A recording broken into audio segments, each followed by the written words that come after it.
I mean, dialogue is what brought me into politics, being able to discuss ideas. Yeah. And then having seen how divisive everything has become over, I mean, the number of years, but also the control that I think some political entities try to have over discussions and conversations, and certainly people that exist within those parties, is something that I think we need to talk a lot more about. There is a desire, I think, to control so much of what we say, what we think, what we do, how we act, how we interact, cancel culture, all of this stuff. It really has become, I think, at a breaking point.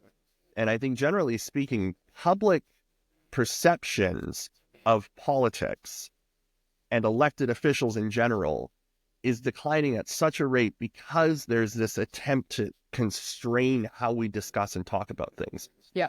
And a lack of trust from politicians into the body politic, the public, is actually engendering a greater lack of trust from the public into politicians. And this distrust back and forth is not going to get any better until we have these conversations. So really grateful that you're helping kind of flesh this all out.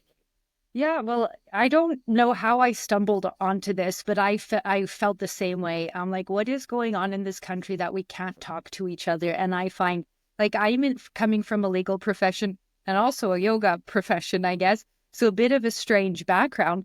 But in the legal profession, you are always, by nature disputing each other, but Mhm. you're still professional about it. You're courteous about it. And I found that went away in Canada.